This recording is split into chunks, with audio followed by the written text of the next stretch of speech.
Hello and welcome to civil journey. Friends, UPSC की civil सेवा परीक्षा हो या फिर बिहार लोक सेवा आयोग के द्वारा या फिर किसी भी अन्य राज्य के लोक सेवा आयोग के द्वारा राज्य के अधीनस्थ सेवाओं की नियुक्ति के लिए की जाने वाली परीक्षा, उन सभी परीक्षाओं में हर सब्जेक्ट के कुछ थीम्स ऐसे होते हैं जहां से हर साल क्वेश्चन पूछे जाते हैं। इकोनॉमिक्स में बजट एक ऐसा थीम है जहां से हर साल क्वेश्चन पूछते हैं। तो आज के सेशन में हम बजट को डिटेल में समझने की कोशिश करेंगे। तो लेक्चर को स्टार्ट करने से पहले अगर मैं आपसे ये क्वेश्चन पूछूं कि what is that most important annual economic event that has the potential to impact the life of 1.4 billion people which also reflects upon the vision and priorities of the government। इसके साथ साथ वो देश की जो विकास दर और उसकी दिशा दोनों को रिफ्लेक्ट करती है। So that important annual economic event is budget. तो आप देखते भी होंगे जिस दिन हमारा बजट पेश किया जाता है लोकसभा में या फिर किसी भी विधानसभा के पटल पर, तो उस समय सभी लोगों की नज़र बजट की प्रेजेंटेशन पे रहती है। आप शेयर मार्केट में जो फ्लक्चुएशंस होते हैं उसे भी देख सकते हैं। इसके साथ साथ उसकी जो असर है वो आम जनता पे क्या होगी। तो एक तरीके से आप देखोगे तो ये बजट आम लोगों की लाइफ को इम्पैक्ट करता है। फिर से वही लोगों की जो कंडीशन रहती है, इकोनॉमिक लाइफ की जो स्टेटस होती है, वो वापस से बजट के डॉक्यूमेंट को इम्पैक्ट करती है, इन्फ्लुएंस करती है। तो इन्हीं सारी बिंदुओं को ध्यान में रखते हुए आज के हम सेशन में डिटेल में समझेंगे बजट को। So before we begin, let me introduce myself. My name is Kumar Saurabh. As of now I am serving as assistant commissioner in the commercial tax department, government of Bihar. तो जो मेरे professional experiences रहेंगे वो भी मैं आपके साथ शेयर करूंगा। मैंने कोशिश किया है कि इस टॉपिक को वैसे फ्रेमवर्क में समझे जिस फ्रेमवर्क से क्वेश्चन पूछे जाते हैं। यानी एक तो बजट का डॉक्यूमेंट जिस कंसेप्चुअल फ्रेमवर्क पे बेस्ड है, दूसरा वो कंसेप्चुअल फ्रेमवर्क जो परीक्षा के अवधि में है, उसकी परिधि में है, और जो एग्जाम पॉइंट ऑफ व्यू से जो इम्पोर्टेंट है, उस सारी पॉइंट्स को, उन सारे बिंदुओं को हम आज समझेंगे। तो सबसे पहला क्वेश्चन है कि बजट हम पढ़ते कौन से टॉपिक में है। उसके बाद जब हम देखेंगे ये पब्लिक फाइनेंस टॉपिक में बजट को डिटेल में पढ़ा जाता है, तो इसके मीनिंग को समझेंगे, इसे हम पढ़ते क्यों है वो समझेंगे, और जो हमारा नेचर ऑफ इकोनॉमी है उसमें हमारा गवर्नमेंट का क्या रोल होता है उसको समझेंगे। आप देखेंगे कि इन टॉपिक्स में भी बहुत सारे कंसेप्ट्स ऐसे आते हैं जहां से इजिली क्वेश्चन फ्रेम किया जा सकता है और पूछे भी जा सकते हैं। उसके बाद हम अपने जो सेंट्रल थीम है आज के सेशन का, बजट को, उसको डिटेल में समझेंगे। तो जैसा कि हमने देखा, पहला टॉपिक है हमारा पब्लिक फाइनेंस। ये दो शब्दों से मिलके बना है, एक पब्लिक और दूसरा फाइनेंस। तो सबसे पहले हम पब्लिक को देखते हैं। पब्लिक का सिंपल और स्ट्रेट मीनिंग होता है एक डेमोक्रेटिक इलेक्टेड गवर्नमेंट जहां पे स्टैब्लिश्ड है जिस भी देश में, वहां पे पब्लिक का मतलब गवर्नमेंट ही होता है। क्यों? क्योंकि जो लोगों की विशेष होती हैं वो लोग इलेक्शन के प्रोसेस के द्वारा अपने रिप्रेजेंटेटिव को चुनते हैं और वो रिप्रेजेंटेटिव गवर्नमेंट की फॉर्मेशन करते हैं, और अल्टीमेटली जो भी डिसीजन वो लेते हैं वो लोगों की विश फुलफिलमेंट के लिए होता है।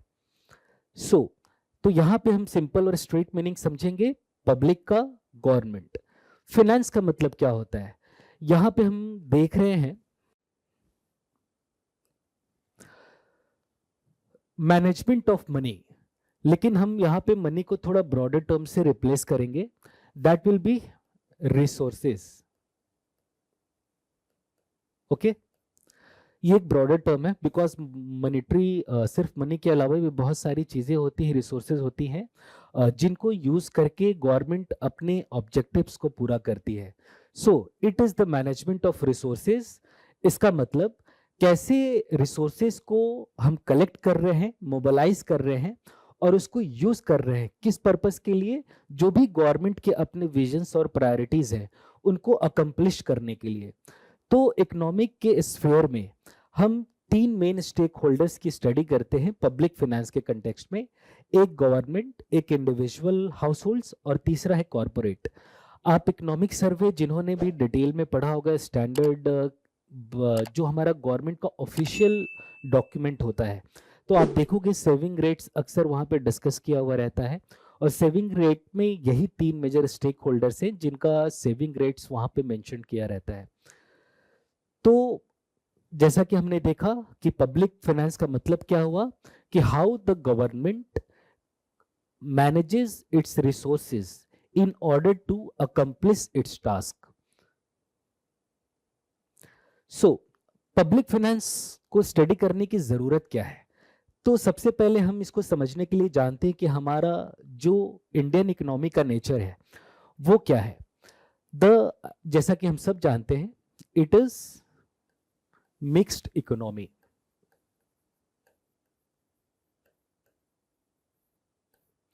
मिक्स्ड इकोनॉमी में क्या होता है कि यहाँ पे प्राइवेट सेक्टर और गवर्नमेंट पब्लिक सेक्टर दोनों साथ में काम करते हैं। हालांकि एलपीजी एरा के बाद अगर गवर्नमेंट की रोल्स को देखें, it is more of a facilitator, जहां पे ये एक ऐसा एनवायरनमेंट अपने देश में क्रिएट करते हैं जहां पे आके कॉरपोरेट्स और बिजनेसेस को इसलिए कैरी आउट किया जा सके। सो तो आपने देखा कि गवर्नमेंट एक फैसिलिटेटर का काम कर रहा है, और इसको हम समझने के लिए कि कैसे ये फैसिलिटेट करता है, तो आपको ये समझना पड़ेगा कि ऐसी कौन सी वो फ्रेमवर्क या इंफ्रास्ट्रक्चर बेसिस गवर्नमेंट प्रोवाइड करती है, या फिर किस तरीके से वो अपने डिसीजंस को लेती है जिसका इम्पैक्ट दूसरे स्टेक होल्डर्स पे, यानी जो हमने देखा corporate as well as the individual household पे होता है। तो इकोनॉमिक लाइफ की अगर बात करें अपने देश की, तो गवर्नमेंट के 3 डिस्टिंक्ट फंक्शंस होते हैं जो कि गवर्नमेंट के इनकम और एक्सपेंडिचर, यानी यहाँ पे रेवेन्यू, अगर रेवेन्यू टर्म हुआ है तो मैं इसके साथ साथ एक और टर्म को डिस्कस करना चाहता हूँ। One is revenue and one is the receipt. देखिए, रेवेन्यू क्या होता है कि जो रिसीवर है उसको बिलोंग करता है, उसको वापस करने की जरूरत नहीं पड़ती। लेकिन वही जो रिसीट होता है, इसमें दोनों कंपोनेंट्स होते हैं। कुछ कंपोनेंट्स ऐसे भी होंगे जिन्हें रिसीवर को वापस करना पड़ेगा। फॉर एग्जाम्पल, जो बैंक से लोन कोई इंडिविजुअल हाउस होल्ड लेता है, तो अभी तो लोन का अमाउंट बैंक ने रिलीज कर दिया, बट रिसीवर उसको फिर से मैच्योरिटी यानी टेन्योर पूरा होने के बाद, लोन टेन्योर पूरा होने के बाद वापस करना पड़ेगा। सो अगर आप देखो इसको वेन डायग्राम की तरह, तो रिसीट एक बड़ा टर्म है और रेवेन्यू उससे छोटा टर्म हो गया। ऑलराइट, सो 3 हमारे मेजर फंक्शन है गवर्नमेंट के, जो कि जिसके थ्रू वो देश में अपने सिटीजन्स के इकोनॉमिक लाइफ को, जो सिटीजन्स के जो इकोनॉमिक लाइफ है उसको इन्फ्लुएंस करता है। One is the allocation function, distribution function and the stabilisation function. ये तीनों टर्म मैंने जो क्लास 12th की एनसीईआरटी है मैक्रो इकोनॉमिक्स, वहां से मैंने लिया है। और इनफैक्ट इस लेक्चर में जो भी मैं डिस्कस कर रहा हूं, तो जो भी स्टैंडर्ड सोर्सेज है हमारे, वहां से मैंने लिया है, और यूजुअली यहां से क्वेश्चन पूछे ही गए हैं। आप जब मैं डिस्कस करूंगा तो आप खुद भी देखोगे कि इसमें बहुत सारे ऐसे छोटे छोटे टर्म्स हैं जिससे इजली क्वेश्चन को प्रिपेयर, मतलब एग्जाम में पूछा जा सकता है। सो एलोकेशन फंक्शन क्या होता है? सी, बहुत सारे गुड्स एंड सर्विसेज ऐसे होते हैं जो सिर्फ सरकार ही वहां की प्रोवाइड करती हैं।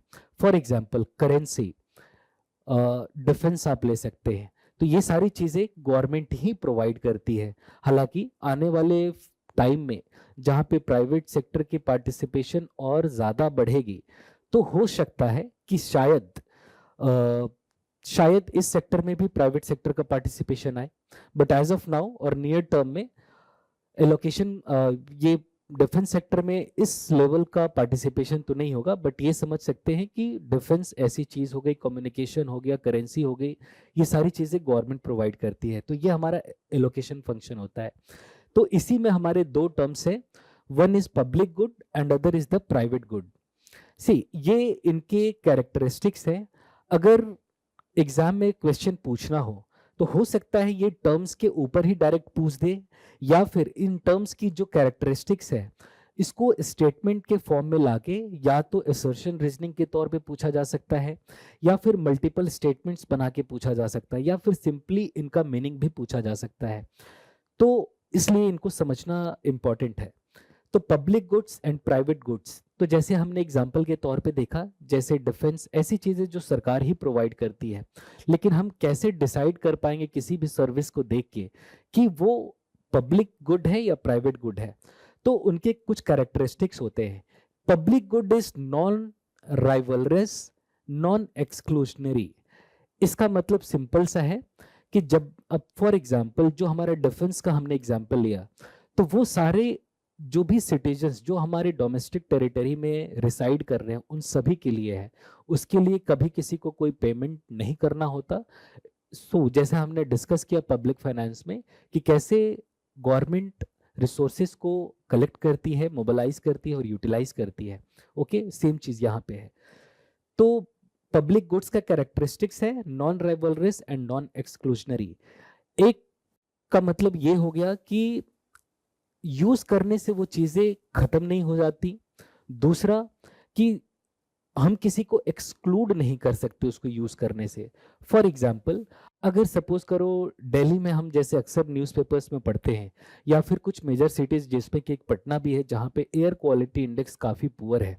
कल हो के गवर्नमेंट अगर कोई ऐसा सेटअप लगाती है जो क्लीन एयर अपने जो स्टेट में जो रह रहे हैं या फिर पूरे देश की अगर हम बात करें, तो सारे सिटीजन्स को इससे हेल्प होगा, कोई पर्टिकुलर इंडिविजुअल उससे बेनिफिट नहीं होने वाला। That is why it is non rivalrous and non exclusionary. तो यहां से एक इशू जनरेट होता है, free rider problem. Free rider problem क्या होता है कि यूजुअली जो कंज्यूमर होता है, जो भी उन्हें फ्री में कुछ भी चीजें मिलती हैं उसके लिए वो पे नहीं करता।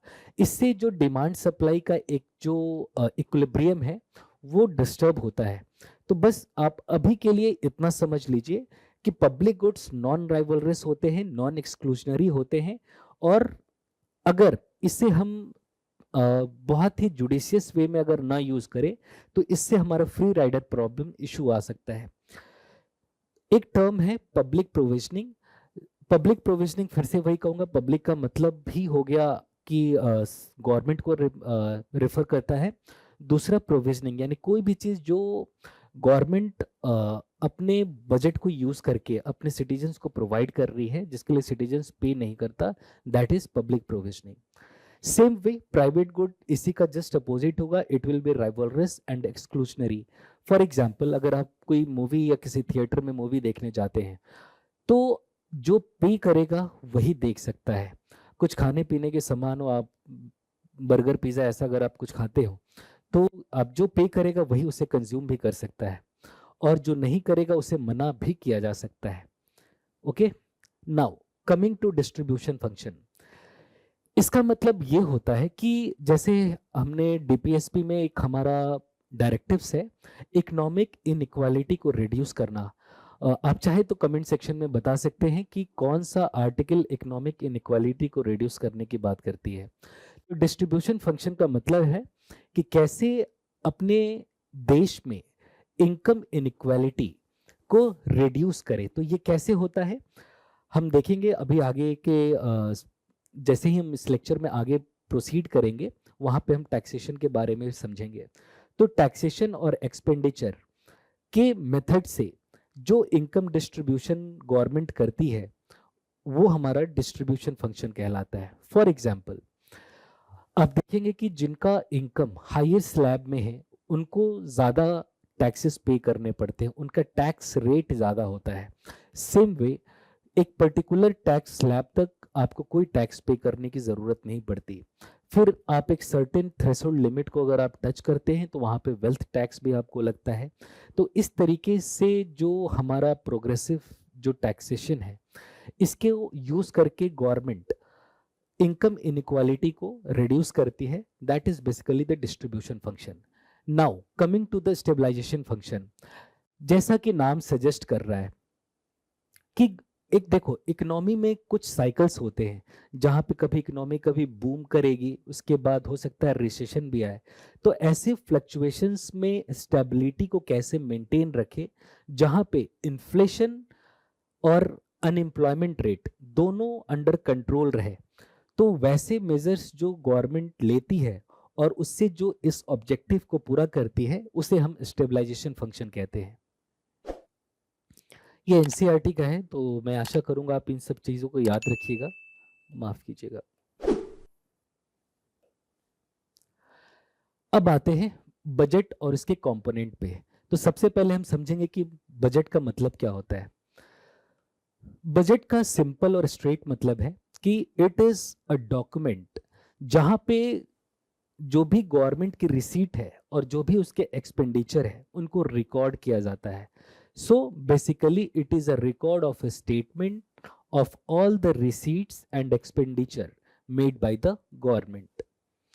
नाउ इसके कुछ कॉन्स्टिट्यूशनल प्रोविजंस हैं, वो हम समझ लेते हैं। ये सब बहुत इंपॉर्टेंट है कि जो बजट एज सच टर्म है that is not mentioned in the constitution, उसके जगह मेंशन्ड है एनुअल फिनेंशियल स्टेटमेंट।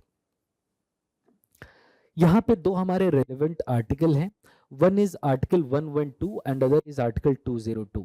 सो ये क्या स्टेट करता है कि the president and the governor of the respective state legislature shall cause to lay before the parliament and the respective state legislature the budget document or the annual financial statement every financial year।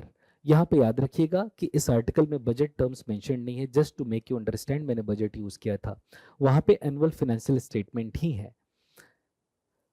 तो एक हमारा practice हुआ करता था 2017 से पहले हमारे दो बजट पेश किए जाते थे, one was the general budget and other was the rail budget. इसका आप एक और क्वेश्चन है, आप बता सकते हैं कि कौन सी ऐसी कमेटी थी जिसके रिकमेंडेशन पे रेल बजट को प्रेजेंट किया गया था सेपरेटली। तो जनरल बजट और रेल बजट दो अलग अलग 2017 से पहले इस बजट को पेश किया जाता था। उसका मेन रीजन ये था कि रेलवे अपने आप में एक बहुत बड़ा एक सेक्टर है जहाँ पे हेवी इन्वेस्टमेंट, कैपिटल इन्वेस्टमेंट है। तो उन सारी ट्रांजैक्शंस को रिकॉर्ड करने के लिए आपको सेपरेट मैनेजमेंट की जरूरत आवश्यकता पड़ती थी। बट 2017 के बाद से हम इनको मर्ज करके यूनियन बजट लेके आ गए। तो विवेक देब्रॉय कमेटी, इनके रिकमेंडेशन पे ये मर्जर हुआ था। देखिए स्पेशली मैं तो यहाँ पे आपको बिहार बजट ही बताने के लिए आया हूँ, बट चूंकि ये सारी चीज़ें बहुत ही इम्पॉर्टेंट है और कहीं ना कहीं ये चीज़ें एग्जाम में पूछी जा सकती हैं, तो मैंने कोशिश किया है कि बिहार बजट के साथ साथ यूनियन बजट को भी इसमें मैंने डील किया ताकि आपको सेपरेटली कुछ अलग से ना करना पड़े, एक लेक्चर में ही दोनों हो जाए। तो याद रखिएगा विवेक देब्रॉय कमेटी है, उनके रिकमेंडेशन के बेसिस पे जनरल बजट और रेल बजट को मर्ज करके 2017-18 से यूनियन बजट प्रेजेंट किया जाता है। तो जैसा हमने कि देखा कि बजट का क्या मतलब है कि it is a document that summarises all the transactions made by the government. और ट्रांजैक्शन बेसिकली क्या होता है कि उसमें कहाँ से पैसा या कोई भी पैसा आ रहा है, अभी अब हम आते हैं मॉनेटरी टर्म में, और कहाँ पैसा खर्च हो रहा है, इन सबको जो डॉक्यूमेंट रिकॉर्ड करता है उसे हम बजट कहते हैं। सो देयर मस्ट बी, यानी जहां जिस कहाँ पे पैसा आ रहा होगा, so there must be some account. तो उसी अकाउंट के सारे ट्रांजैक्शंस को हम बजट में इंक्लूड करते हैं। तो तीन हमारे मेन अकाउंट हैं, one is the consolidated fund of India, public account of India and the contingency fund of India. ये तीनों एक्चुअली हमारे पॉलिटी सेक्शन में ही मेजरली इसको डील करते हैं, बट चूंकि एक आप कह सकते हैं कि दोनों का एक कॉमन सा ये एरिया है बजट में, जहां इकोनॉमिक्स में भी हम पढ़ी से पढ़ते हैं। So consolidated fund of India, it is under article 2661। तो इसमें क्या है कि all revenues relieved by the government of India, जो भी लोन रेज करती है और जो भी रीपेमेंट ऑफ लोन गवर्नमेंट को मिलती है, that comes under the consolidated fund of India. Actually ये डिटेल में मैं आपको पॉलिटी के लेक्चर में पढ़ाऊंगा। अभी मैं बस आपको आपकी नॉलेज के लिए कि आप कैसे चीज़ों को कनेक्ट कर सकें। इकोनॉमिक्स में भी ये देखो टॉपिक है, पॉलिटी में भी पढ़ना है, but how this both topics are interrelated, इसका जो इनैक्टमेंट वाला पार्ट है वो भी हम पॉलिटी में पढ़ेंगे। ठीक है। Same way public account of India वो आर्टिकल 266(2) में आता है। तो यहां से देखो क्वेश्चन एक तो हो सकता है कि ये डायरेक्ट आर्टिकल के ऊपर आ जाए, फिर कंसोलिडेटेड फंड ऑफ इंडिया में क्या क्या आता है इसके ऊपर आ जाए, फिर उसके बाद same way public account of India कौन से आर्टिकल में और उसमें कौन सा पैसा रहता है उस अकाउंट में, और जो इसके कस्टोडियन जो हमारे हैं बेसिकली गवर्नमेंट है, जो हमारी एक्ट करती है। सब फॉर एग्जांपल जो भी हमारे सेविंग्स का पैसा है या जो भी लोग जैसे स्मॉल सेविंग स्कीम्स में आप इन्वेस्ट करते हैं वो सारा पैसा हमारा पब्लिक अकाउंट ऑफ इंडिया में रहता है। बहुत लोग अपनी LIC का जो प्रीमियम पे करती है सारी चीज़ें यहाँ पे आती हैं। गवर्नमेंट बस एक कस्टोडियन की तरह काम करता है। Now coming to the contingency fund of India, जैसा कि नेम सजेस्ट कर रहा है, एक तो ये पहले याद रखिए, this comes under article 267. It is to meet the unforeseen situations या फिर एक्सपेंडिचर को मीट करने के लिए। It is held at the disposal of honourable president of India. तो ये तीन हमारे मेन अकाउंट हैं जिसको हम रिकॉर्ड करते हैं इनके स्टेटमेंट्स को बजट के डॉक्यूमेंट में। तो फिर से मैं आपको बता दूं कि जो मेन मेजर अकाउंट है हमारा वो कंसोलिडेटेड फंड ऑफ इंडिया है। इसी के लिए हम जो अप्रोप्रिएट बिल और फाइनेंस बिल लेके आते हैं वो पॉलिटी का सेक्शन है, वो आर्टिकल 266(1) में आता है। Public account of India it comes under article 266(2), और जो भी पब्लिक का जो पैसा है तो वो पैसा पब्लिक अकाउंट ऑफ इंडिया में रहता है। जैसे कि हमने देखा LIC का जो लोग प्रीमियम भरते हैं या किसी भी सेविंग स्कीम में लोग जो पैसे इन्वेस्ट करते हैं, गवर्नमेंट सिर्फ यहाँ पे एक कस्टोडियन की तरह काम करती है। Coming to contingency fund of India, it as the name suggest कि कोई भी अनफोर्सीन एक्सपेंडिचर या सिचुएशंस जो कि एक्सपेंडिचर वैसा डिमांड कर रही है उन्हें मीट करने के लिए ये अकाउंट क्रिएट किया गया है, and it is at the disposal of honourable president of India. देखो अब क्या है कि हम आते हैं अपने एक्चुअल जो बजट का हमारा समरी है, यानी इन सारी चीजों के बारे में हम अभी पढ़ेंगे यहाँ पे। तो सबसे पहले जानते हैं कि इसमें ईयर्स और फिगर्स के बारे में। एक्चुअल्स आप देखोगे ये सारी चीजें यहाँ पे मेंशन्ड है, ये सारी चीजें मेंशन्ड है, सॉरी, ठीक है। तो अब सबसे पहले ईयर्स के बारे में देख लेते हैं। आप जब भी फॉर एग्जांपल इस साल का जो बजट है जो पेश किया गया उसे हम 2025-26 बजट कहते हैं। आप यहां देखोगे कि यहां 3 ईयर्स का मेंशन्ड है, 23-24, 24-25, 25-26 फाइनेंशियल ईयर, ये 3 फाइनेंशियल ईयर मेंशन्ड है। तो इसमें ये ध्यान रखने वाली बात क्या है कि ऑल्दो हम कहते हैं कि the budget is of 2025-26 because ये अपकमिंग ईयर्स में जो भी हमारे गवर्नमेंट के क्या बताया कि प्रायोरिटीज है, क्या विजन है, उसको एकम्प्लिश करने के लिए डिफरेंट हेड्स में पैसा कैसे वो आएगा और कैसे खर्च करना है, तो इसका जो लेखा जोखा है वो गवर्नमेंट सरकार पेश करती है। इसीलिए मैंने आपसे कहा था कि जो देश की दिशा और दशा, जो विकास की आर्थिक दिशा और दशा की जो बात मैं कर रहा था वो हमारा अपकमिंग ईयर्स में होता है। यानी इसमें 3 साल हैं, एक अपकमिंग ईयर, याद रखिए करंट ईयर हमारा 2024-25 है।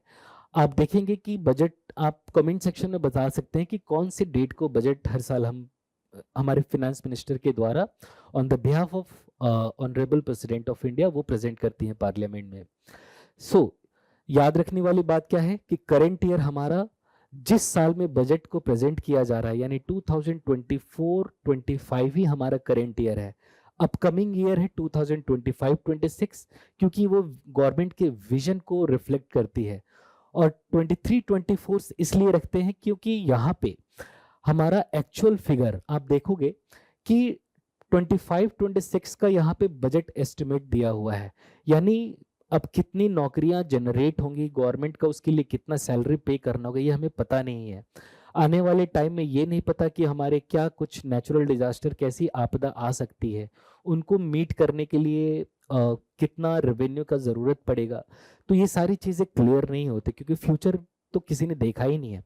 We can only make informed decision और वैसे ही हम आगे बढ़ सकते हैं।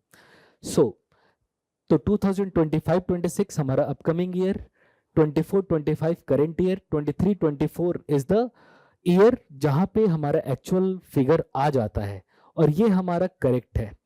इसके बाद जो ये होता क्या है कि यहाँ पे एक्चुअली बिहार का ही है अपना, इसमें अभी एक रिवाइज्ड एस्टिमेट होता है, रिवाइज्ड एस्टिमेट। अब यहां पे अभी आया नहीं होगा इसलिए रिफ्लेक्ट नहीं हो रहा। यस, यहां देखिए ये गवर्नमेंट ऑफ इंडिया का है, ये यूनियन बजट का है और ऊपर में वो हमारा बिहार सरकार का था। तो आप देखिए यहाँ पे रिवाइज्ड एस्टिमेट है, एक बजट एस्टिमेट प्रेजेंट किया गया था, ये एक्चुअल्स आ गया है, यानी 23-24 का एक्चुअल्स आ चुका है। 24-25 जिस साल बजट पेश किया गया होगा वो एस्टिमेट है। फिर उसके बाद 2025-26 के लिए हमारा बजट एस्टिमेट रहेगा, लेकिन 24-25 का एक रिवाइज्ड एस्टिमेट होता है कि कहाँ पे जो भी फिगर्स गवर्नमेंट ने पहले प्रेजेंट किए थे उसमें कहाँ कहाँ चेंजेस आ रहे हैं। ऑलराइट, तो मेरे हिसाब से आप ये तीनों साल का मतलब तो समझ गए, ठीक है, एक्चुअल समझ गए, बजट एस्टिमेट को समझ गए, रिवाइज्ड एस्टिमेट को समझ गए, ठीक है। हम एक एक करके इन सारी चीजों को देखेंगे नीचे। जब आप एक बार ये समझ लेंगे तो फिर आपको बजट के फैक्ट्स को भी याद करने में कोई इश्यू नहीं होगा और इसके कंसेप्ट पे जो भी क्वेश्चन आएंगे आप उसको इजिली और सही मार्क कर सकते हैं एग्जाम में। नाउ एक इंपॉर्टेंट पॉइंट ये भी आपको याद रखना है कि जो आर्टिकल हमने ऊपर देखा कि article 112 and 202 which mandates the honourable president of India and the governor of respective state to lay before the state legislature annual financial statement every financial year. Same article ये भी कहता है कि the budget has to distinguish the revenue expenditure from other expenditure. अब इसका एक reason है, जब हम आगे रेवेन्यू अकाउंट को जब समझेंगे तो आपको ये कंसेप्ट समझ में आएगा, बट आपको ये ध्यान रखना है कि आर्टिकल 112 एंड 202 ही मैंडेट करता है कि आपको रेवेन्यू एक्सपेंडिचर को बाकी एक्सपेंडिचर से अलग करके रखना है। जैसे मैंने तो ये पहले आपको डिस्कस कर दिया, रेवेन्यू और रिसीट ये रिसीवर को बिलोंग करता है, वो उसको पे बैक नहीं करना पड़ता, लेकिन रिसिप्ट में दोनों आ जाते हैं। तो कुछ पार्ट्स ऐसे भी होते हैं जिन्हें पे बैक करना पड़ता है, जो हमने लोन का एग्जांपल लिया था। Now coming to the conceptual framework on which the budget of government is based. तो गवर्नमेंट के बजट में दो मेन बजट को हम लोग पढ़ते हैं, one is the revenue budget and one is the capital budget. जब कैपिटल बजट की हम बात कर रहे हैं तो यहां पे दो तरीके की कैपिटल है, या तो फिजिकल कैपिटल या फिर फाइनेंशियल कैपिटल। ओके, तो रेवेन्यू के दो मेन अपने फिर बजट, जैसे मैंने कहा था आपको कि कहां से पैसा आ रहा है और कहां एक्सपेंडिचर, कहां पैसा खर्च हो रहा है, उनका लेखा जोखा है वो रेवेन्यू बजट में होगा। तो अब इन देख लेते हैं पैसे कैसे आ रहे हैं। तो गवर्नमेंट के दो सोर्सेज हो सकते हैं, one is tax source revenue and other is the non tax revenue. तो टैक्स, देखिए टैक्स, फी, ये सब टर्म्स ऐसे हैं जिनमें कुछ टेक्निकलिटी है, आप पढ़े होंगे पॉलिटी में। आपने पॉलिटी में पढ़ा होगा कि कोई भी टैक्स बिना प्रेसिडेंट के परमिशन यानी लॉ के बिना नहीं लगाया जा सकता। और याद रखना इसमें है कि अगर कोई फी कलेक्ट करता है तो उसके रेस्पेक्ट में, यानी जब भी कोई गुड्स या सर्विस आपको दी जाती है, सपोज कीजिए कोई ऐसा प्लेस है, आप कहीं कोई प्लेग्राउंड में जाते हैं, कोई जहाँ पे आप खेलने के लिए जाते हैं, हो सकता है कि आपको वहाँ पे करने वाला हो, अगर वो पब्लिक प्लेग्राउंड नहीं है, कोई स्टेडियम हो गया या फिर कोई भी ऐसे स्थल जहाँ पे आप घूमने जा रहे हो, जैसे दिल्ली में अक्षरधाम मंदिर है, आप पटना में जाइए तो तारामंडल हो गया, तो आपको कुछ वहाँ फी या कुछ जो उनका पैसा है वो जमा करना पड़ता है, फिर आप उसको देख पाते हैं। लेकिन जो टैक्स में क्या है कि गवर्नमेंट यहाँ आपसे कलेक्ट करती है बट उसके रेस्पेक्ट में कुछ आपको प्रोवाइड नहीं करती, यानी इसको हम क्विड प्रो क्यूओ कहते हैं, ये टर्म याद रखिएगा, क्विड प्रो क्यूओ। मतलब यहां पे कोई रेसिप्रोसिटी नहीं होती है, यहां कोई रेसिप्रोसिटी नहीं होती कि अगर मैंने आपको कुछ दिया तो आप भी मुझे कुछ दें। This is just a one way transaction, okay. कि और यहाँ पे दो टाइप के हमने टैक्स देखा, one is the direct tax and other is the indirect tax. आप चाहे तो पहले मुझे कमेंट सेक्शन में बता सकते हैं कि डायरेक्ट और इनडायरेक्ट टैक्सेस क्या होते हैं। मैं आपको यहाँ पे ये एक्सप्लेन कर देता हूँ। देखो, टैक्सेशन में दो शब्द इंपॉर्टेंट है, tax incidence and tax liability. तो टैक्स इंसिडेंस क्या होता है कि किस पर्सन के ऊपर टैक्स एक्चुअल में है और कौन पर्सन जो पे कर रहा है, दैट इज द लायबिलिटी। अगर टैक्स इंसिडेंस और टैक्स लायबिलिटी एक ही पर्सन पे आए तो उसे हम डायरेक्ट टैक्सेस कहते हैं।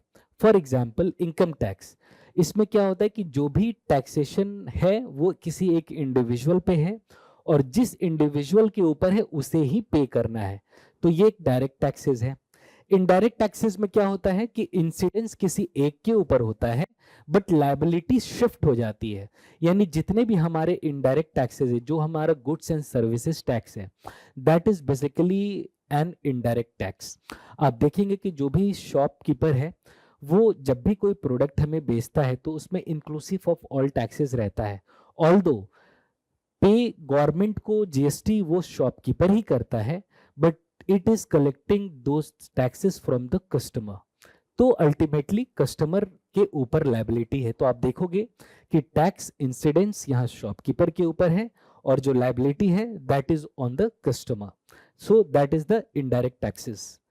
आप एग्जाम्पल चाहें तो कमेंट सेक्शन में बता सकते हैं एक दो कि डायरेक्ट टैक्सेस में क्या क्या आते हैं और इनडायरेक्ट टैक्सेस में कौन कौन से टैक्सेस आते हैं।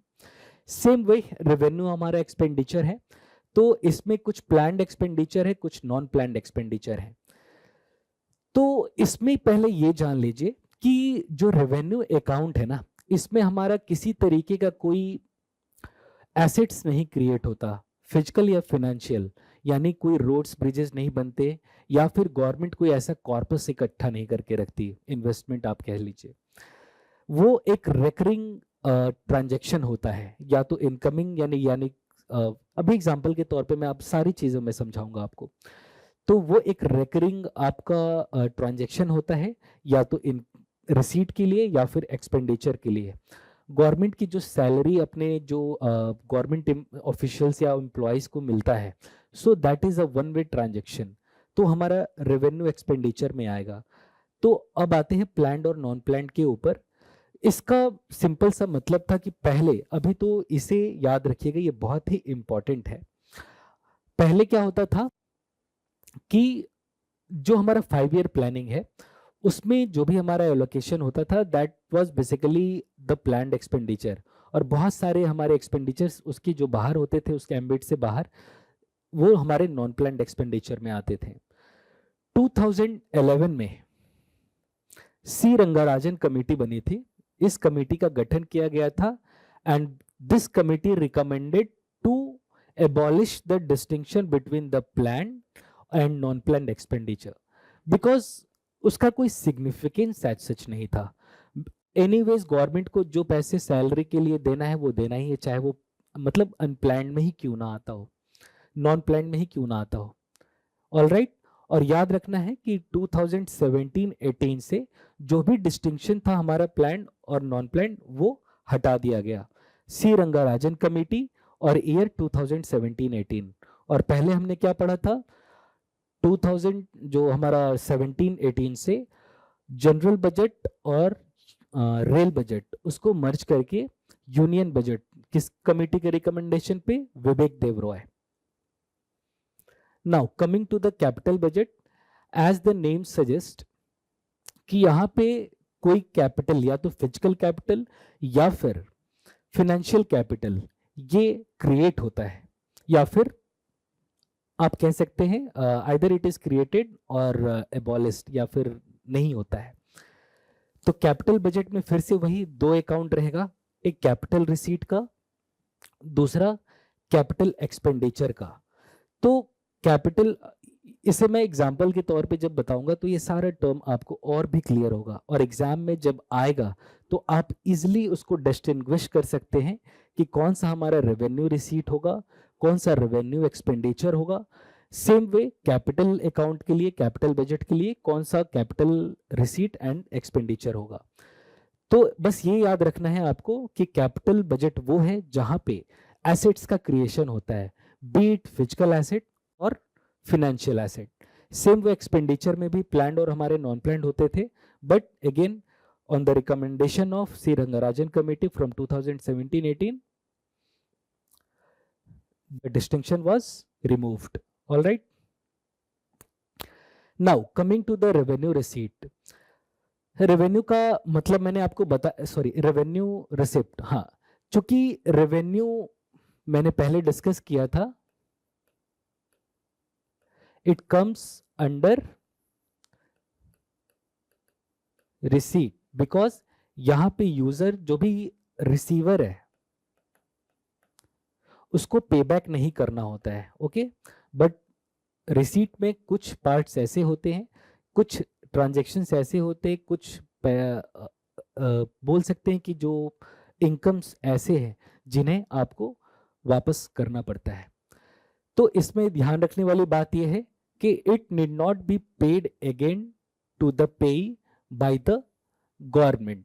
फॉर एग्जाम्पल, अगर जैसे गवर्नमेंट अपने जो भी सब्सिडीज देती हैं या फिर जो अपने कह सकते हो जो गवर्नमेंट एम्प्लॉयज को जो सैलरीज मिलते हैं, दैट कम्स एक्चुअली वो हमारा एक्सपेंडिचर में होगा, बट इसमें यानी जो भी टैक्सेशन का जो कलेक्शन होता है, जैसे हमने टैक्स और डायरेक्ट टैक्स और इनडायरेक्ट टैक्सेस की बात करी, that comes under the revenue receipt. ये हमारे गवर्नमेंट के जो इनकम एसेट्स है, सपोज करो गवर्नमेंट ने किसी बॉडी को लोन दिया, चाहे वो अपने देश में किसी राज्य को दिया हो या फिर बाहर के किसी बॉडी को, जो हम सॉफ्ट लोन अक्सर बात करते हैं, तो उस पे जो एक इंटरेस्ट मिलता है गवर्नमेंट को, वो गवर्नमेंट को वापस करने की जरूरत नहीं होती। इसलिए आप देखोगे कि जो भी हमारा रेवेन्यू बजट का जो ट्रांजैक्शन है, आइदर वो इनकमिंग का हो या फिर एक्सपेंडिचर का हो, यानी इनकम का हो या फिर एक्सपेंडिचर का हो, that will always be one way. ये हमेशा याद रखिएगा, और यही एक इसका कह सकते हैं बेसिस है एग्जाम पॉइंट ऑफ व्यू से डिस्टिंग्विश करने के लिए और सही मार्क करने के लिए, कि अगर कोई भी आपको एग्जाम्पल दे दे या कोई वर्ड या किसी भी तरीके का कोई भी ट्रांजैक्शन मेंशन कर दे और आपसे पूछे कि कौन सा रेवेन्यू है, कौन सा कैपिटल है, आप उसके डायरेक्शन को देख के बता सकते हो। अगर ये वन वे ट्रांजैक्शन है, it can either be income और एक्सपेंडिचर, तो वो हमारा रेवेन्यू अकाउंट का ट्रांजैक्शन होगा। अगर इनकम की तरफ है तो रिसीट, और एक्सपेंडिचर की तरफ हो गया तो एक्सपेंडिचर में। टैक्सेस की हमने बात कर ली, डायरेक्ट और इनडायरेक्ट टैक्सेस। ये हमारा डायरेक्ट टैक्सेस की, जैसे मैंने आपसे बोला था, कमेंट सेक्शन में बताइएगा। तो इनकम टैक्स है, कॉर्पोरेट टैक्स है, because the tax incidence and the tax liability lie on the same person. Coming to the indirect taxes, वही टैक्स इंसिडेंस एक पर्सन पे है बट लायबिलिटी शिफ्ट हो जाती है। उसमें हमारा जीएसटी, कस्टम ड्यूटी और यूनियन एक्साइज ड्यूटी, ये क्वेश्चन फिर से पूछा जा सकता है कि कौन से चीजें, मतलब कौन से प्रोडक्ट या गुड्स आप कह लो नॉर्मल टर्म्स में, कौन से गुड्स हमारे जीएसटी के एम्बिट से बाहर है। तो ये याद रखिएगा, high speed diesel, motor spirit, tobacco products, crude petroleum and the aviation turbine fuel. HSD को ही हम पेट्रोल कहते हैं।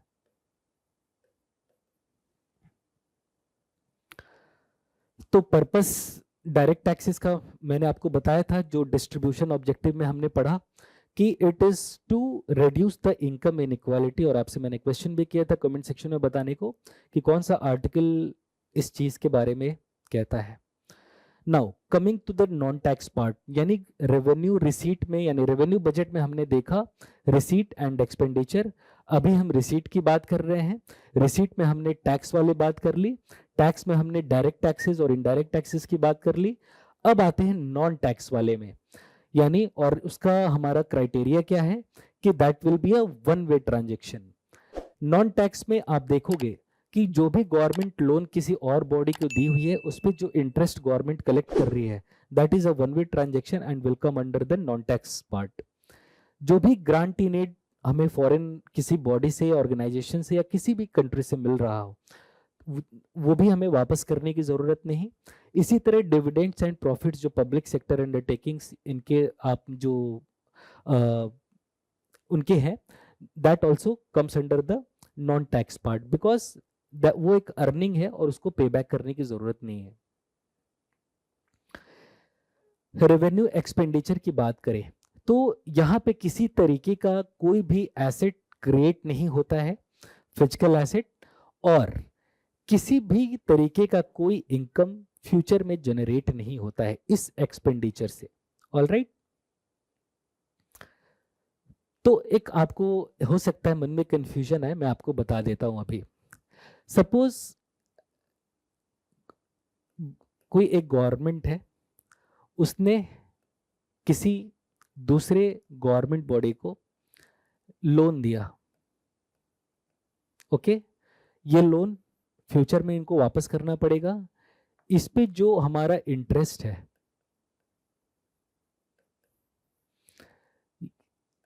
जिस गवर्नमेंट बॉडी ने लोन लिया है वापस पे करना पड़ेगा, बट इस इंटरेस्ट को वापस नहीं करना होता।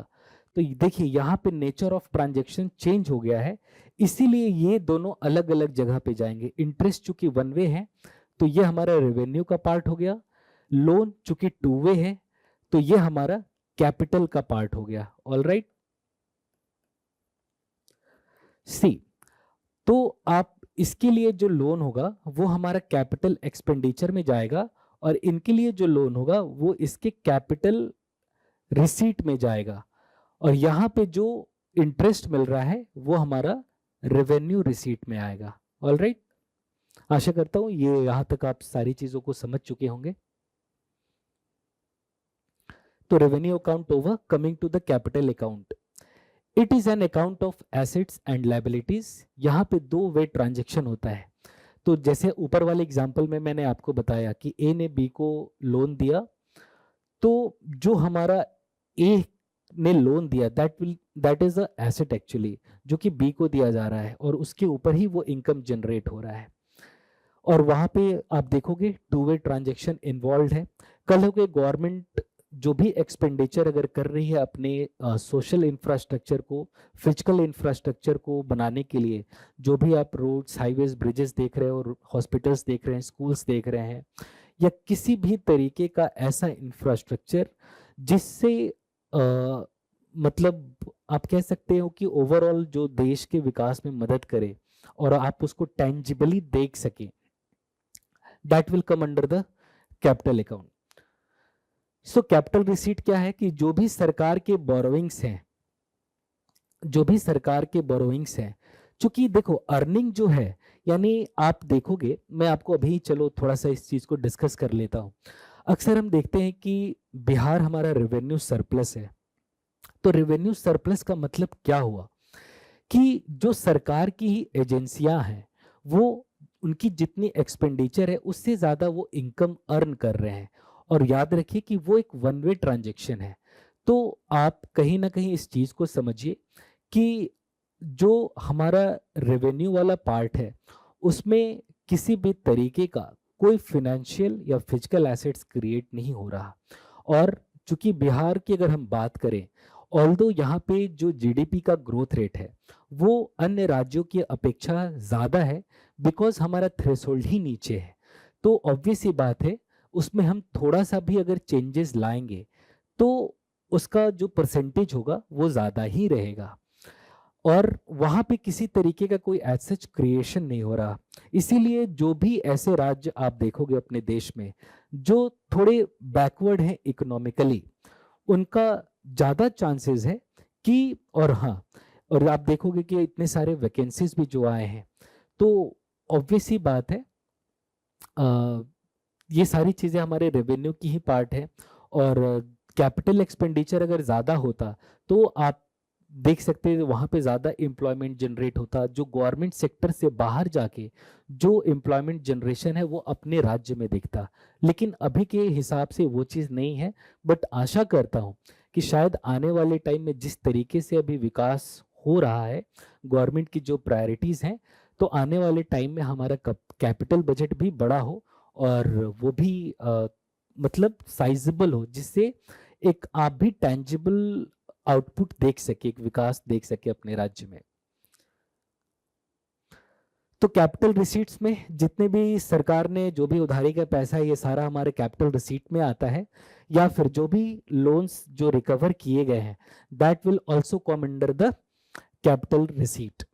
एक्सपेंडिचर में क्या है कि जो भी हमारे फिक्स्ड एसेट्स हैं उनका जो एक्विजिशन है, जो भी मशीनरी या शेयर्स में इन्वेस्ट करते हैं या कोई भी लोन्स या एडवांसेस देते हैं, क्योंकि एसेट्स क्या होता है कि जिसपे आपकी कोई लायबिलिटी नहीं क्रिएट हो। रिसीट में आप देखोगे लायबिलिटी है बेसिकली है।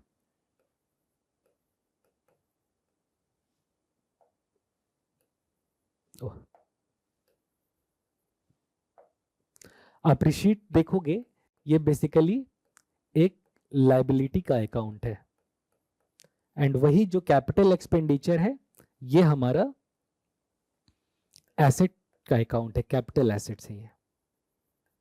ऑलराइट, तो कैपिटल अकाउंट और रेवेन्यू अकाउंट, आई थिंक ये चीजें मैं आपको समझाने में सक्षम रहा हूं। Now coming to the deficit, तो सबसे पहले जान लेते हैं मतलब कि डेफिसिट होता क्या है। दूसरी बात कि डेफिसिट को हम पढ़ते क्यों हैं। तो कोई भी चीज, यानी अगर यहाँ के अगर इसी परिधि में अगर हम बात करें, इस टॉपिक के एम्बिट में अगर हम बात करें, तो अगर हमारा एक्सपेंडिचर हमारे इनकम से ज्यादा है तो ऑब्वियस सी बात है हम घाटे में ही जाएंगे, हम डेफिसिट में ही जाएंगे। तो डेफिसिट का सिंपल सा यही मतलब है। अब ये इंपॉर्टेंट क्यों है, तो जैसा मैंने आपको बताया कि हमारा जो बजट है इसमें मेनली दो हमारे बजट आते हैं, revenue budget and the capital budget.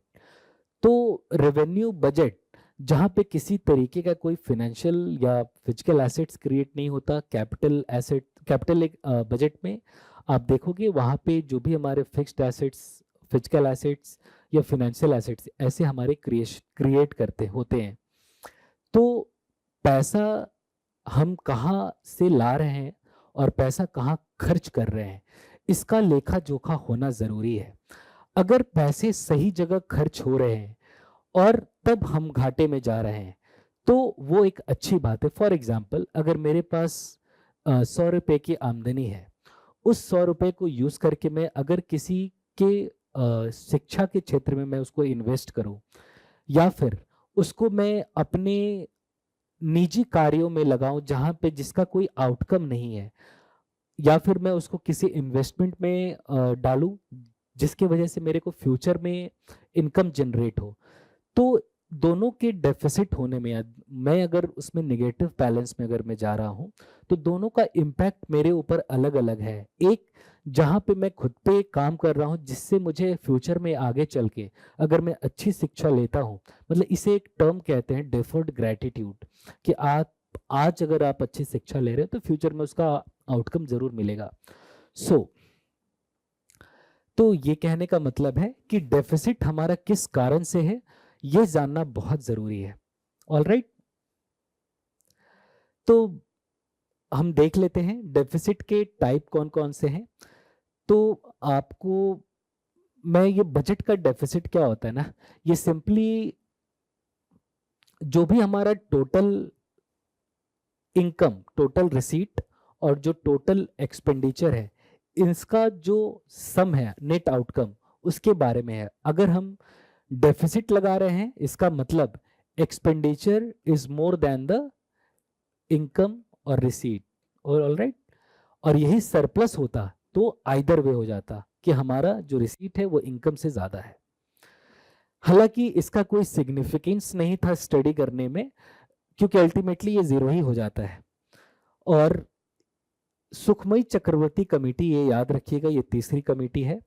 पहले हमने विवेक देबरॉय कमेटी के बारे में पढ़ा, फिर सी रंगाराजन कमेटी के बारे में पढ़ा, अब सुखमयी चक्रवर्ती कमेटी है।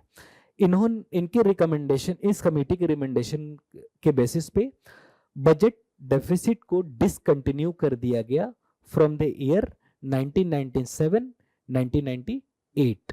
ऑलराइट, उसकी जगह पे हम फिस्कल डेफिसिट को इंट्रोड्यूस किया गया था। इसे हम डिटेल में अब समझेंगे आगे।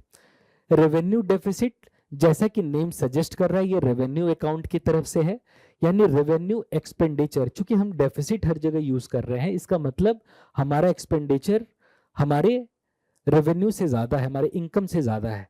तो revenue expenditure minus revenue receipt. फिर उसके बाद इसमें एक थोड़ी सी चेंजेस लाई गई 2011-12 में। ये क्वेश्चन भी पूछा जा सकता है, और इनफैक्ट जहां तक मुझे याद है शायद 60 से 62वीं वाली परीक्षा में ये पूछा गया था कि कौन से साल से हम इफेक्टिव रेवेन्यू डेफिसिट को इंट्रोड्यूस किए थे। तो देखो, बहुत सारे, अगर जैसे रेवेन्यू इसको मैं बता देता हूं मतलब क्यों लाया गया था। सेंट्रल गवर्नमेंट बहुत सारे फंड स्टेट को रिलीज करती थी, और हालांकि उस फंड में से स्टेट गवर्नमेंट बहुत सारे मतलब कुछ पोर्शन को वो अपने एसेट्स क्रिएशन में इन्वेस्ट करती थी। तो वो जो पैसा कैपिटल क्रिएशन में खर्च हुआ है उसको रिड्यूस करना पड़ेगा, यानी जो भी हम तब जाके हम इफेक्टिव रेवेन्यू डेफिसिट पे पहुंचेंगे। बिकॉज रेवेन्यू जो हमारा ट्रांजैक्शन है वो एक रेकरिंग ट्रांजैक्शन है, इसमें किसी भी तरीके का कोई भी फिजिकल या फाइनेंशियल एसेट्स क्रिएट नहीं होता। तो जो भी पैसा हालांकि रिलीज हुआ है रेवेन्यू एक्सपेंडिचर के तहत, बट वो उसमें से कुछ पैसा कैपिटल क्रिएशन में खर्च हुआ है, तो उसको हमें डिडक्ट करना पड़ेगा, तब जाके हम इफेक्टिव रेवेन्यू डेफिसिट पे पहुंचेंगे। नाउ ये देख लीजिए, इसे मैंने हालांकि नीचे एक्सप्लेन भी किया है सबको। Total budget deficit, total expenditure minus total receipt. Total expenditure क्या होगा? Revenue expenditure plus capital expenditure. और टोटल रिसीट क्या होगा? Revenue receipt plus capital receipt. और बजटरी डेफिसिट इक्वल टू वही एक्सपेंडिचर वाला पार्ट माइनस रेवेन्यू वाला part. Alright, now coming to the revenue deficit, वही सेम रेवेन्यू अकाउंट की हम बात करेंगे, एक्सपेंडिचर माइनस रिसीट। 2010-11 में वही ये रिकमेंड किया गया था, और इफेक्टिव रेवेन्यू डेफिसिट उसकी जगह आई थी। 2011-12 से वो अकाउंट में आने लगा। और ग्रांटिंग एड जो भी फॉर कैपिटल क्रिएशन के लिए दिया गया था, यानी कोई भी मतलब यहाँ पे सेंटर स्टेट को जो ग्रांटिंग एड देती है, स्टेट तो उसे वापस नहीं करेगी। इसका मतलब वो ट्रांजैक्शन उस स्टेट के लिए आप कहेंगे कि रेवेन्यू रिसीट में जाएगा, बट यूनियन गवर्नमेंट के लिए वो रेवेन्यू एक्सपेंडिचर में जाएगा।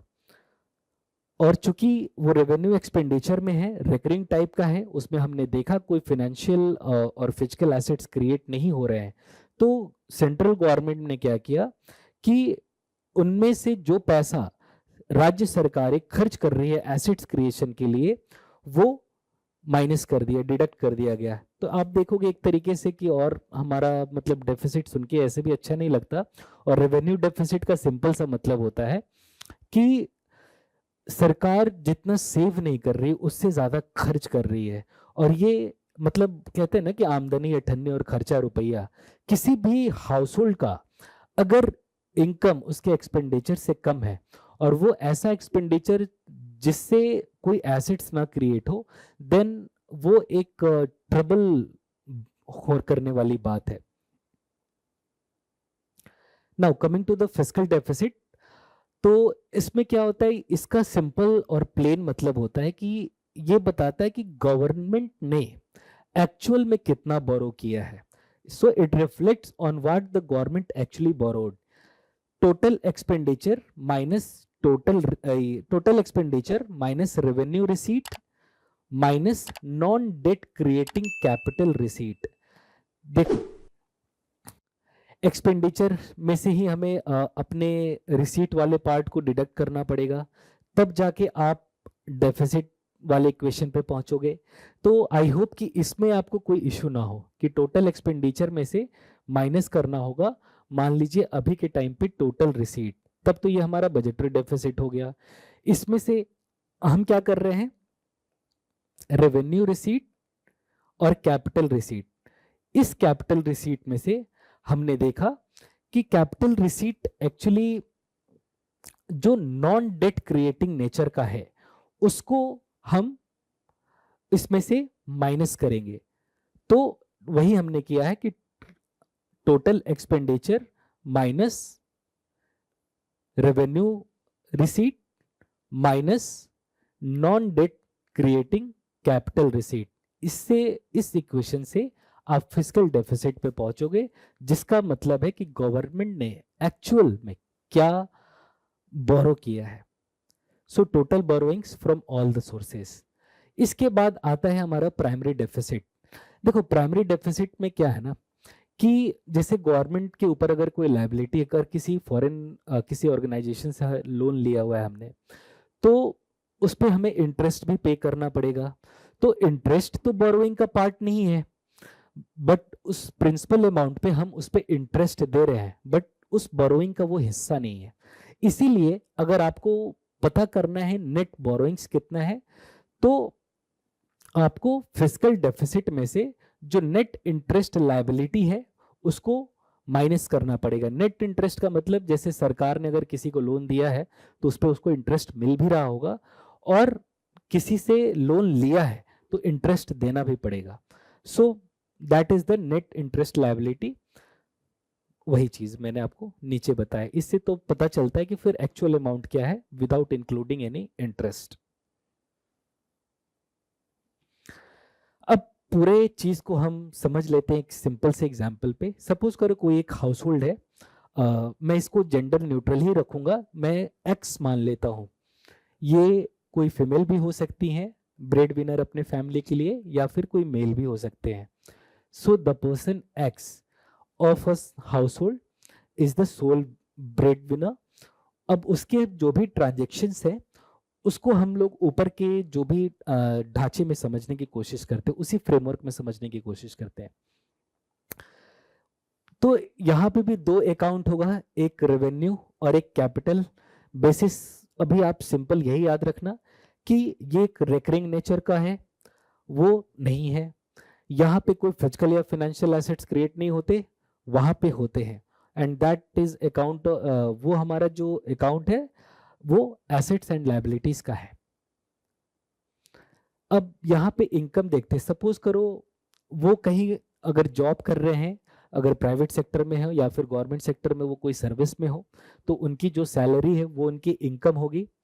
फिर जो भी उन्होंने अगर किसी को पैसा उधार दिया है उस पर जो इंटरेस्ट वो अर्न कर रहे हैं वो हमारा इंटरेस्ट होगा, वो रेवेन्यू रिसीट का पार्ट होगा। फिर उसकी उन्हीं हाउस होल्ड के एक्सपेंडिचर पे देख लेते हैं।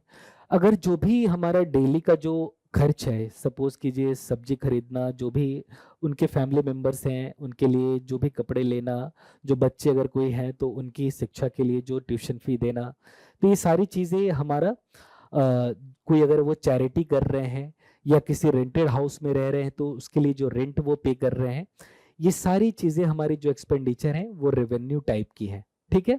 अब प्लैंड और नॉन प्लैंड का क्या फंडा था कि सपोज हमें पता है कि अगले 5 सालों जैसे रेंट का हमें पता है कि इतना मुझे 1 साल के लिए देना है, तो वो हमारा प्लान में आ जाएगा। लेकिन जिसके बारे में नहीं पता कि आपके हेल्थ पे कितना खर्च होने वाला है, आप साल में किस दिन बीमार पड़ने वाले हो, तो वो तो हमें नहीं पता, इसलिए वो नॉन प्लान में आता है। बट उसका कोई सिग्निफिकेंस नहीं था, बिकॉज अल्टीमेटली आपको वो चीज़ों को खर्च करना ही पड़ता है और उन्हें ट्रांजेक्शन में लाना ही पड़ता है। तो ये हमारा हो गया रेवेन्यू साइड का, receipt and expenditure. Same way capital part का देख लो, रिसिप्ट, यानी कोई भी लोन अगर वो बैंक से ले रहे हैं तो वो इनके लिए एक फाइनेंशियल एसेट्स है, बट लायबिलिटी के, सॉरी, ये इनके लिए एक लायबिलिटी है जो वो ले रहे हैं, बट वो रिसीट में आएगा, because, just a minute, all right. तो ये जो भी बैंक से लोन लिया जा रहा है, that will come under the receipt part. Coming to the expenditure part, अगर वो एक्स पर्सन शेयर मार्केट में इन्वेस्ट कर रहे हैं या फिर रियल एस्टेट में इन्वेस्ट कर रहे हैं, that will come under the capital expenditure, because वहां पे आप देखोगे फाइनेंशियल और फिजिकल एसेट्स क्रिएट हो रहे हैं। नाउ यहाँ पे मैंने क्या किया, देखो यहाँ पे आपको हर चीज को मैंने एक्सप्लेन कर दिया है। आप इजिली जब भी इस बजट समरी के डॉक्यूमेंट को देखोगे, आप आसानी से इन चीजों को समझ सकते हो। उसके बाद समझने के साथ साथ आप देखो, इस सेशन में जो हमने डिस्कस किया है ना, ये आपको प्रीलिम्स में तो काफी हेल्प करेगा, इसके साथ साथ मेंस में भी वो बहुत हेल्प करेगा। इनफैक्ट अगर इस अप्रोच के साथ आप आगे की भी पढ़ाई करते हैं तो आपको एक, आपकी जो प्रिपरेशन का जो लेवल होगा वो ज्यादा इफेक्टिव होगा आपको इस एग्जाम को क्वालिफाई करने के लिए। तो ये आप देख लीजिएगा कि बिहार सरकार की मैंने हाईलाइट कर दिया है जो भी इंपॉर्टेंट हमारा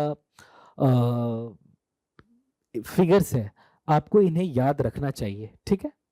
तो टोटल एक्सपेंडिचर आप याद रख लीजिएगा, ये मैंने बस आपको हाईलाइट करने के लिए बताया है कि ये हमारा रेवेन्यू का पार्ट है, इसको जरूरत नहीं है, वैसे ये जरूरत नहीं है।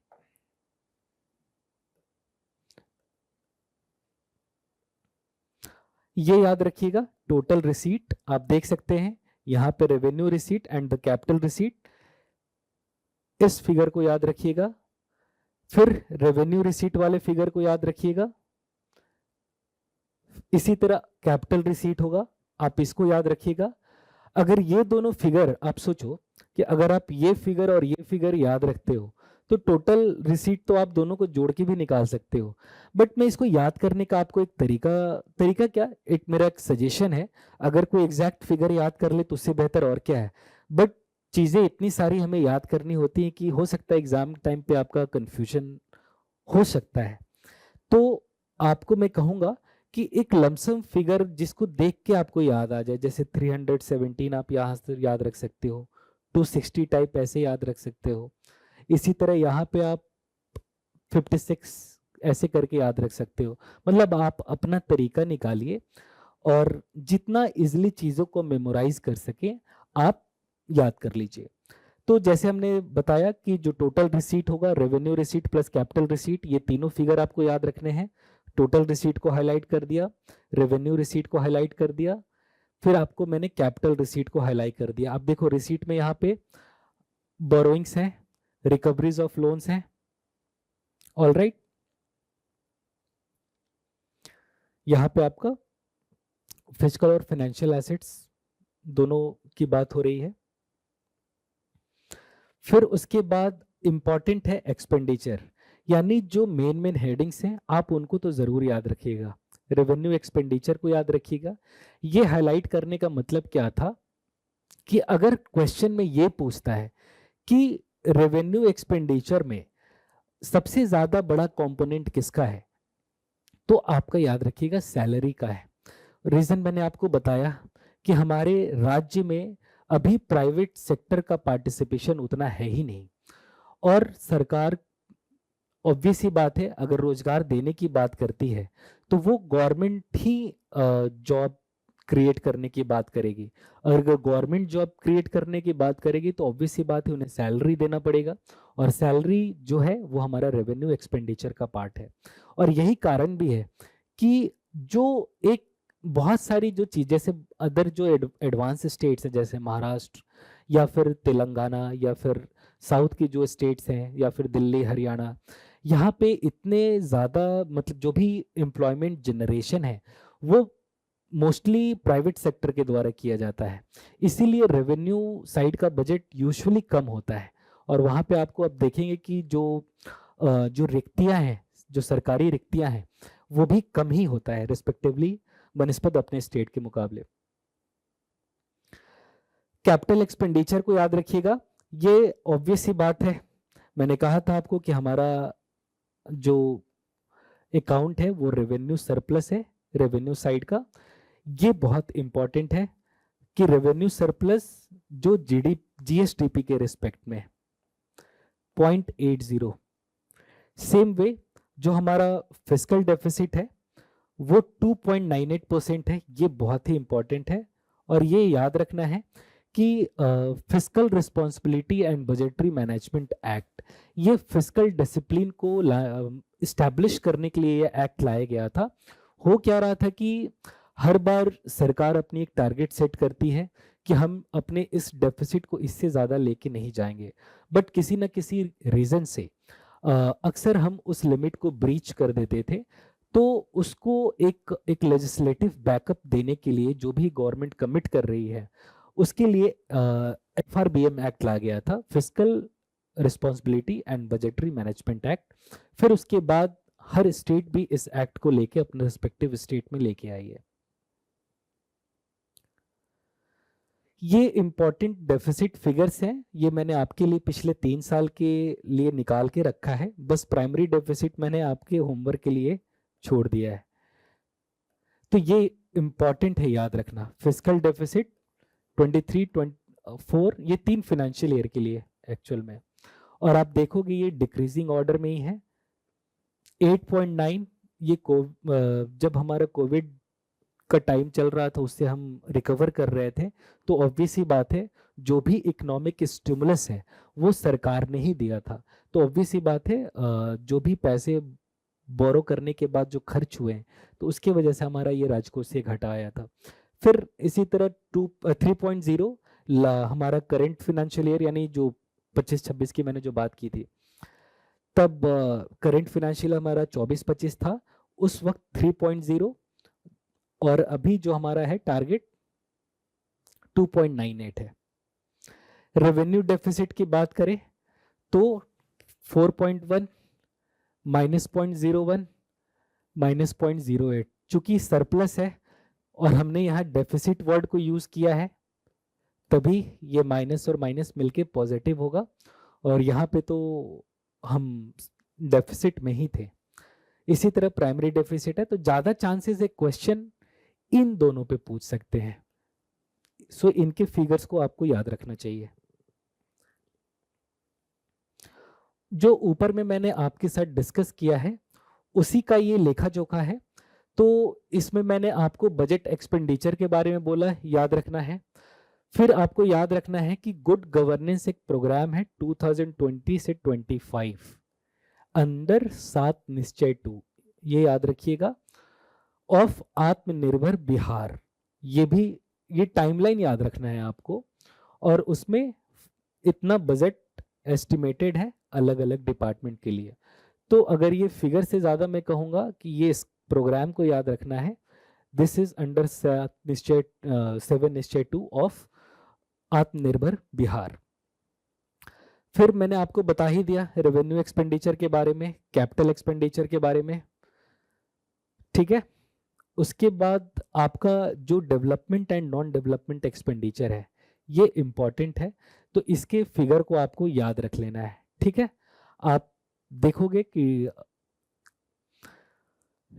For the year 25-26 in which development expenditure is this much and non-development expenditure is this much, तो आप एक बार बस याद रखिएगा कि इनका रेशियो क्या है। परसेंटेज आप कह सकते हैं कि 65.26% एंड 34.74%। ये फिगर मैंने आपको बोला है याद रखने के लिए। ओ सॉरी,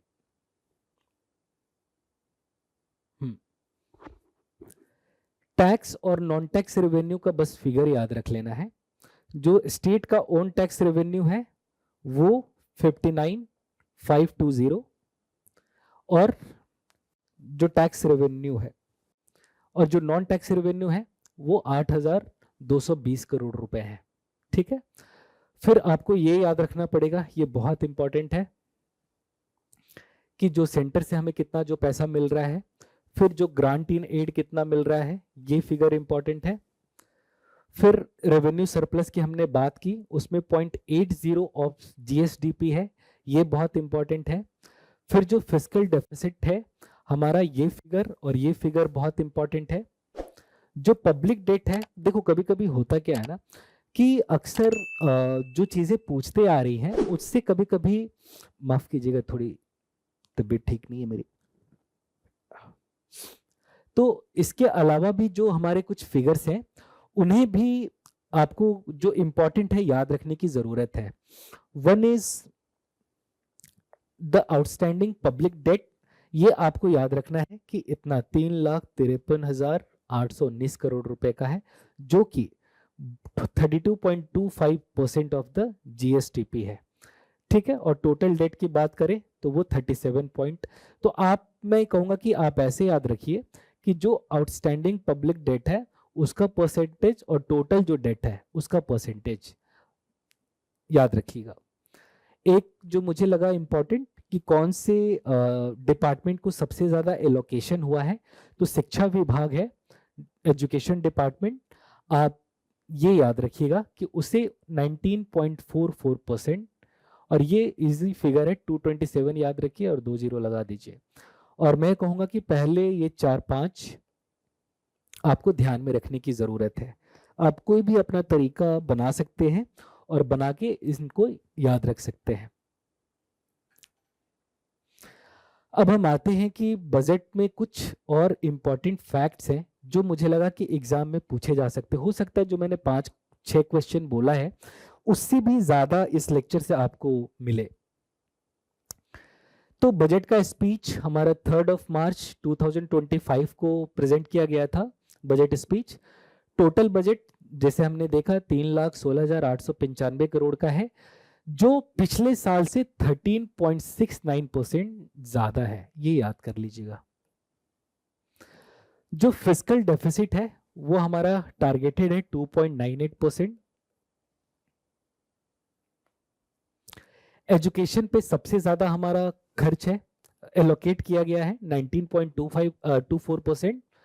जो हमारा वेजफेड है, Bihar state vegetable processing and marketing cooperative federation limited, ये सुधा के तर्ज पे ही एक कोऑपरेटिव है। इन्होंने लॉन्च किया है तस्करी Sudha, on the lines of Sudha in each block.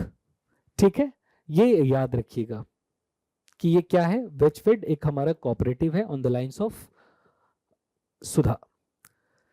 जो हमारा जैगरी है, इसका एक सेंटर ऑफ एक्सीलेंस यानी गुड़ मिठा जो है हमारा, वो सेंटर ऑफ एक्सीलेंस उसका एस्टैब्लिश किया गया है पूसा समस्तीपुर में। एक क्वेश्चन ये भी रहता है अक्सर कि पूसा हमारा कहाँ है, वो समस्तीपुर जिला में है। एक कैंसर हॉस्पिटल बेगूसराय में एस्टैब्लिश किया जा रहा है। अनुसूचित जाति एवं जनजाति जो SC/ST छात्रावास अनुदान के लिए अभी 1,000 रुपए से बढ़ा के 2,000 रुपए कर दिया गया scholarship. Bihar green development fund, इसमें 25 करोड़ रुपए, तो जैसे नाम सजेस्ट कर रहा है कि ये हमारे क्लाइमेट चेंज से ही रिलेटेड है, यानी उससे रिलेटेड जो भी इनिशिएटिव बिहार सरकार लेगी, तो बिहार ग्रीन डेवलपमेंट फंड उसमें 25 करोड़ का निवेश किया गया है। Bihar clean air transformation scheme, इसमें 100 करोड़ का इन्वेस्टमेंट है, ये याद रखना है। Bihar clean air transformation scheme. हवाई अड्डा ये कहां कहां बन रहा है, राजगीर, सुल्तानगंज जो कि भागलपुर में है, और रक्सौल। मल्टी हजार्ड जो अर्ली वार्निंग सिस्टम है वो, जो कि इस टेक्नोलॉजी पे बेस्ड है, याद रखिएगा, multi hazard early warning system, जो हाइब्रिड डॉपलर रडार नेटवर्क, ये हमारा कहां पे, दो ऐसे डिस्ट्रिक्ट हैं, एक तो वेस्ट चंपारण, दूसरा भागलपुर। ये बहुत इंपॉर्टेंट है, इसे याद रख सकते हैं। पान के लिए जो हमारा सेंटर ऑफ एक्सीलेंस है वो गया और वैशाली में है। गया में आपका तनुकप्पा एंड वैशाली में बिंदुपुर, ये दो जगहों पे हमारा पान के लिए सेंटर ऑफ एक्सीलेंस है। कुंड घाट जलाशय योजना, ये हमारा बहुवार रिवर जो कि जमुई में है।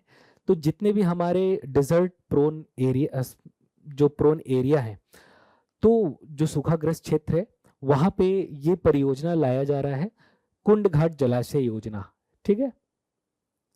जीविका, ये याद रखना है कि ये स्कीम हमारा पॉवर्टी एलिविएशन यानी गरीबी उन्मूलन, क्या कहते हैं उसको हिंदी, मतलब पॉवर्टी एलिविएशन के लिए, गरीबी कम करने के लिए वो स्कीम लाया गया है।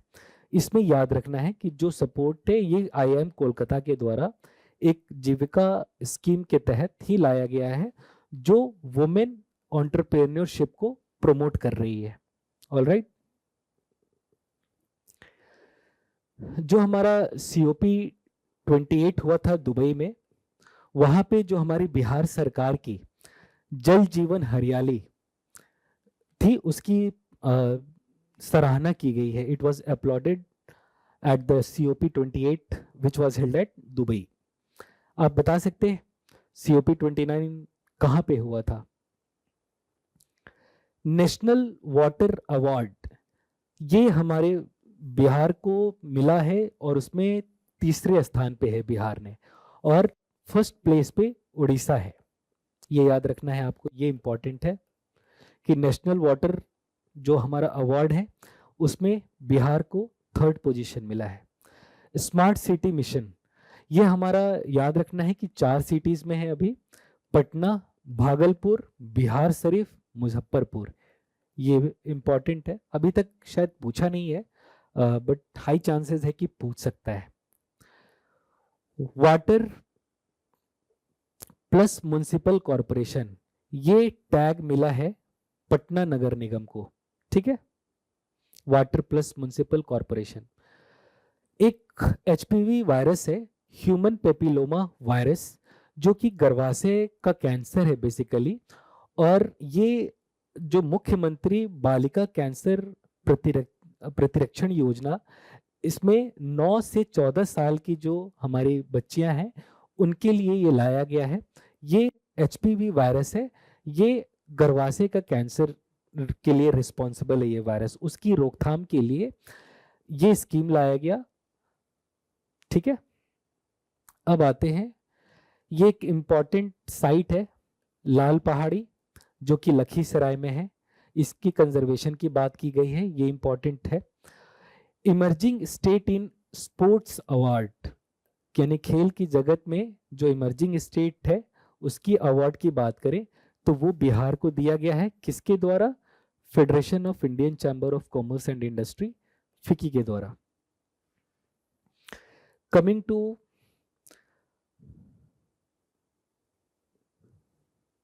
द नेक्स्ट वन, ये फीमेल वर्ल्ड कप टूर्नामेंट है।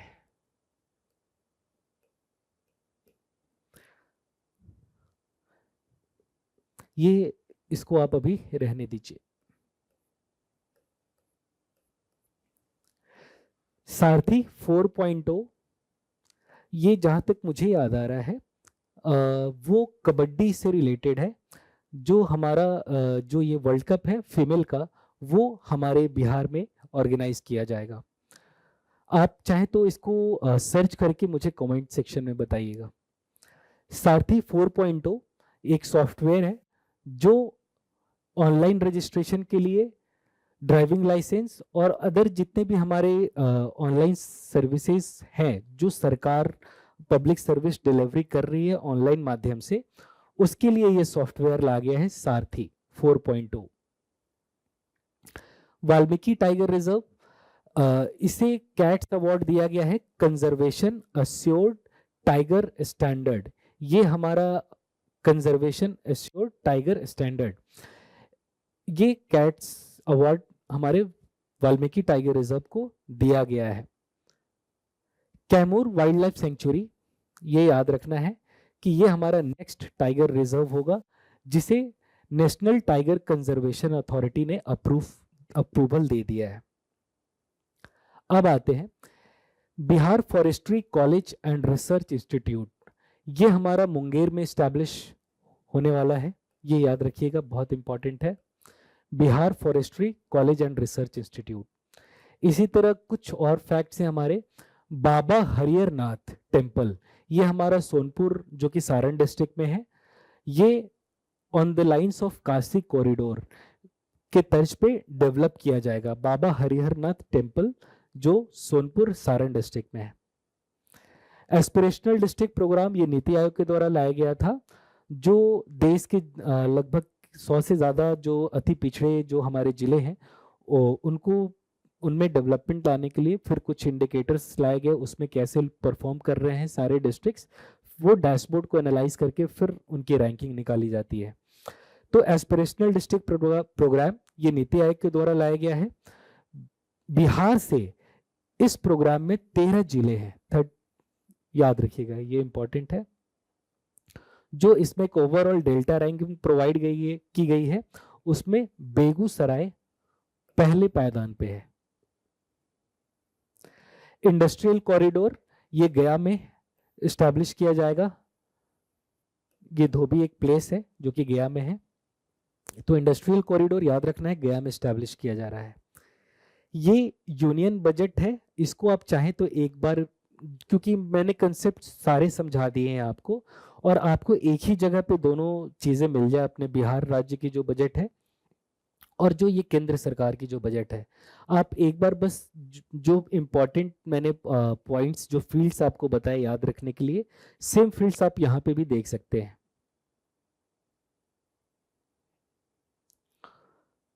आप ये चीज का भी ध्यान रखिएगा, जैसे ये यूनियन गवर्नमेंट का है कि पैसा कहाँ से आ रहा है और कहाँ जा रहा है, आप ऐसा ही 3 से 4 जो भी सीक्वेंस होगा रिसीट का और एक्सपेंडिचर का, वो आप बिहार के लिए भी प्रिपेयर कीजिएगा साथ साथ में। ये कुछ स्कीम्स हैं केंद्र सरकार के, आप इसको एक बार गो थ्रू कर लीजिएगा, ये इससे भी आपको काफी हेल्प मिलेगा। So thank you and all the best. इस सेशन के साथ मैं आपको ये रिक्वेस्ट करूंगा कि जो हमारे टेलीग्राम ग्रुप है उसको आप ज़रूर ज्वाइन कीजिए। मैं ये पीपीटी उस ग्रुप में शेयर कर दूंगा। इसके साथ साथ उस ग्रुप में बहुत सारे जो डेली बेसिस पे 1-2 क्विजेस वाले क्वेश्चंस डाले जाते हैं, जो अपकमिंग बीपीएससी है उसके लिए जो रेलेवेंट मटेरियल है वो दिया जाता है। प्लस उसके साथ साथ जो करंट में चल रहे कुछ भी जो टिटबिट्स होते हैं जिसको आप इजीली गो थ्रू कर सके बहुत कम समय में, उसे भी हम शेयर करते हैं। इसके साथ साथ मैं आपको ये रिक्वेस्ट करूंगा कि आप सिविल्स जर्नी की टीम से आप जुड़े, और बहुत ही जल्द हम टेस्ट सीरीज लेके आने वाले हैं। मैंने इनके जो हमारी टीम है उनसे रिक्वेस्ट किया है कि इस प्रोग्राम को बहुत ही एफोर्डेबल बनाएं, और ये सिर्फ प्रीलिम्स के लिए नहीं, ये मेरा उनसे स्पेशल रिक्वेस्ट है उनकी टीम से कि प्रीलिम्स, मेंस और इंटरव्यू इसका इंटीग्रेटेड एक प्लान बनाए, और मैं रेडी हूं आपको गाइड करने के लिए तीनों स्टेज के लिए। और मैं उनसे रिक्वेस्ट करूंगा कि बहुत ही बेसिक मिनिमम फी रखे वो अपने टेस्ट सीरीज के लिए, और उसके साथ साथ ये एक इंटीग्रेटेड गाइडेंस प्रोग्राम भी उसमें इंक्लूड कर दें, ताकि वहाँ पे मैं मेरे भी जो एक्सपीरियंसेस या जो कुछ भी मैंने सीखा है अपनी तैयारी के दौरान उसे मैं आपको आपके तक पहुँचा सकूँ। उनसे मैं आपसे ये भी कहता हूँ कि मेरे कुछ स्टूडेंट्स ऐसे भी हैं जो ऑल इंडिया सर्विसेज, जो इंडियन पुलिस सर्विसेज में भी गए हैं, और आशा करता हूँ कि जितने ज़्यादा से ज़्यादा लोग जुड़े, और उससे कंपटीशन भी अपना अच्छा होगा, और मैं भी आपके साथ साथ काफ़ी कुछ सीखता रहूँगा। So thank you and all the best.